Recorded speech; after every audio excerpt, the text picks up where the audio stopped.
Saya cuma karyawan di bagian administrasi, tapi saya diminta untuk melakukan inovasi. Apa saja bentuk inovasi yang bisa saya lakukan? Dan saya harus mulai dari mana?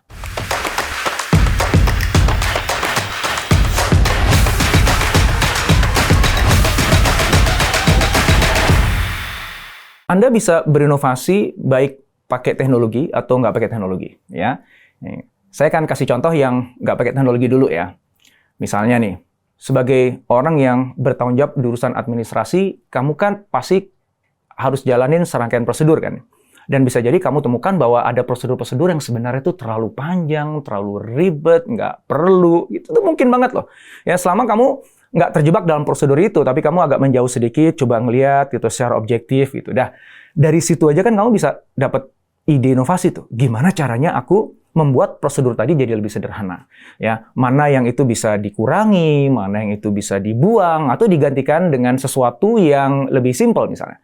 Nah, itu aja kan udah inovasi, ya. Atau misalnya kamu juga bisa menyusun ulang filing. Nah, karena seringkali filing system kita nih, bahkan yang di perusahaan itu tuh, tidak dilakukan dengan baik ya.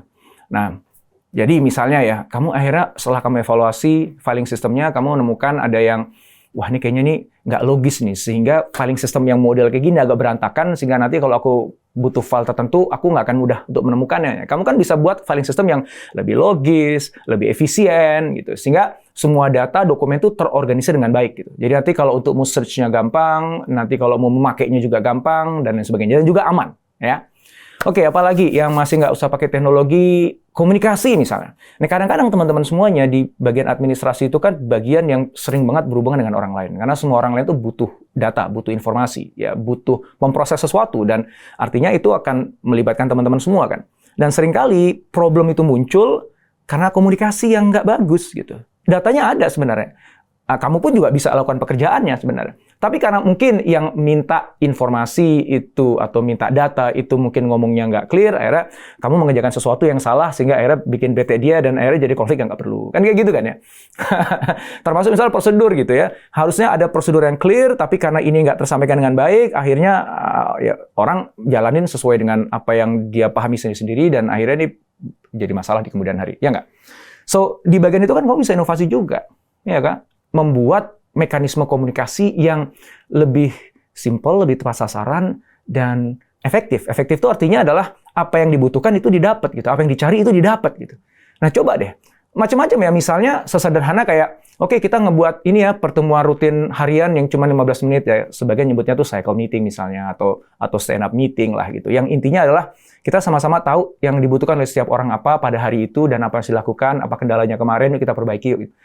Apapun caranya, sesuai dengan bidang administrasi yang teman-teman garap dengan proses kerjanya teman-teman ya, pasti ada mekanisme komunikasi yang bisa diperbaiki, sehingga akhirnya problem yang kerap kali muncul gara-gara misinformation itu, atau miscommunication itu bisa solve. Nah, itu semua, kalau Anda akhirnya bisa ketemu cara yang baru, yang berbeda, yang belum pernah ada sebelumnya, dan benar-benar solving problem tadi ya, baik prosedur jadi lebih pendek, kemudian juga misinformasi juga nggak ada, gitu, sampai bahkan filing system jadi lebih bagus, itu berarti sebenarnya kamu kan udah berinovasi. Oke, tadi tanpa inovasi, tanpa teknologi. Sekarang kalau misalnya pakai teknologi gimana nih? Misalnya Anda udah canggih lah ya, ngerti software, ya, ngerti IT lah ya. Oh, banyak lagi yang bisa dilakukan. Misalnya, Anda bisa gunakan software untuk mengotomatisasi tugas-tugas administrasi yang berulang. Ya, jadi ada automation itu. Misalnya kayak entry data, ya nggak? Pengelolaan dokumen. Itu kan dari hari ke hari sebenarnya yang Anda lakukan kan sama itu aja gitu. Ya. Nah, ada software yang bisa teman-teman pakai untuk ngebuat semua tadi itu terjadi secara otomatis. Nah, kalau misalnya aku bukan orang IT, Mas Indra, aku kan cuma admin aja, ya ngomonglah sama orang IT, coba ngobrol deh, bro, lo kan orang IT, ada nggak ya cara supaya gue bisa mengotomatisasi proses gue yang ini nih, gitu. Dan kerap kali sebenarnya nggak sulit sih, orang IT pasti bisa bantu. Yang kedua adalah sebisa mungkin ubah proses yang tadinya masih manual atau data yang tadinya masih manual menjadi digital ya, supaya nanti lebih mudah untuk dicari, lebih mudah diorganisir. Jadi coba lihat aja teman-teman, misalnya selama ini kerja masih ngisi formnya itu manual gitu, misalnya kayak gitu ya. Nah, itu kan bisa kita digitalisasi gitu. Dan sekali lagi, software untuk itu tuh tersedia, available ya. Nah, ngomonglah nanti sama teman-teman di IT. Bahkan teman-teman kalau misalnya mau bisa gunakan yang layanan berbasis cloud ya, sehingga nanti bisa diakses dokumen yang sama atau kerjaan kamu itu mau di kantor, mau di rumah, di mana saja, dan kamu bisa share dengan mudahnya dengan teman-teman yang lain. Ya, selama bukan hal-hal yang sifatnya rahasia yang memang tuh nggak boleh ditaruh di cloud. Yang ketiga, ya kalau mau agak canggih sedikit, sebenarnya aplikasi terkait dengan manajemen proyek ya berbasis cloud khususnya itu udah tersedia di luar sana. Bagaimana kita bisa kolaborasi dengan rekan kerja kita dengan sangat mudah, itu tuh banyak banget dan banyak gratisan juga dan secure juga. Misalnya kayak Slack atau Microsoft Teams misalnya yang saya pakai di kantor saya, itu juga bisa dipakai. Oke, anyway, apakah teman-teman akhirnya mau berinovasi pakai teknologi atau nggak pakai teknologi?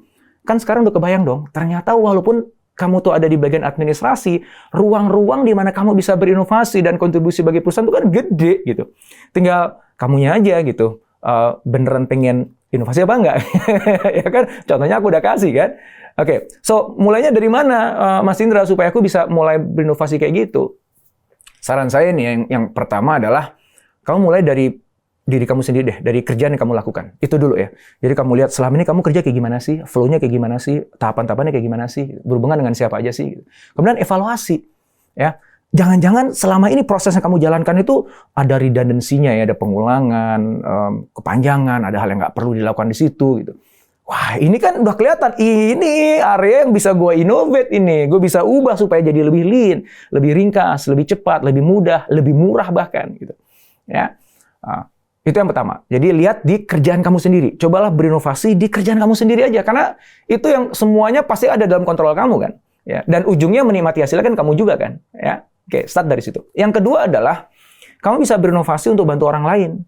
Nah, maka coba lihat teman-teman kerja kamu deh, kanan, kiri, depan, belakangnya. Siapa sih yang sering untuk berinteraksi dengan kamu di pekerjaan gitu. Kamu lihat bahwa, dia kok ribet banget di kerjaannya. Gara-gara dia ribet kerjaannya, akhirnya ketika gue minta sesuatu, gue nggak segera dapat gitu. Entah data, informasi, apapun juga gitu. Jadi ketika dia itu ribet dengan kerjaannya, banyak masalah di kerjaannya, berdampak juga ke gue gitu. Karena kan kerjaan kita dengan teman kita yang lain itu kan seringkali kan nyambung kan. Nah, makanya bisa jadi akhirnya teman-teman memutuskan, gue akan berinovasi bukan spesifik untuk kerjaan gue, tapi untuk ngebantu dia memudahkan kerjaannya dia. Nah, itu kan boleh. Karena ujungnya kalau dia beres kerjaannya, gue juga ikut beres, kan? Nah, caranya gimana? Ya kita ngobrol sama dia. Kita gali, lu selama ini lu kerjanya apa sih? Gitu. Apa sih yang ngebuat lu selama ini kok kayaknya jadi lama, jadi berat, banyak salahnya juga, gitu. Nah, analisa itu, dari situ kamu bisa ketemu, wah, di area ini nih yang harus gue ubah nih. Gue tweak di sini. Ya, oke. Dua itu adalah jalan yang kamu bisa gunakan untuk memulai kamu berinovasi sebagai seorang administrasi. Dan terakhir, sadari teman-teman semuanya, inovasi itu bukan kerjaan aku punya ide sekarang, aku jalanin besok lusa ada hasilnya. Prosesnya itu panjang, penuh dengan iterasi, nggak pernah jalannya lurus gitu. Ya, nggak langsung dapat hasilnya di awal, tapi percaya deh, kalau teman-teman memang serius niat banget ingin kontribusi ke perusahaan dengan inovasi, menciptakan sesuatu yang baru, yang berbeda, yang punya nilai, dia bisa menyelesaikan masalah di kantor, bisa ngebuat semua jadi lebih mudah, dan sebagainya. Itu sesuatu yang bukan hanya menyenangkan, tapi pada akhirnya teman-teman akan menjadi sumber solusi bagi orang-orang di sekitar Anda. Walaupun itu takes time, walaupun itu harus berapa kali salah dan gagal, tapi jalan terus saja. Insya Allah pada ujungnya nanti, teman-teman akan bisa buktikan bahwa teman-teman adalah corporate innovator yang dibanggakan oleh perusahaan. Oke ya? Oke, langsung aja yuk, inovasi.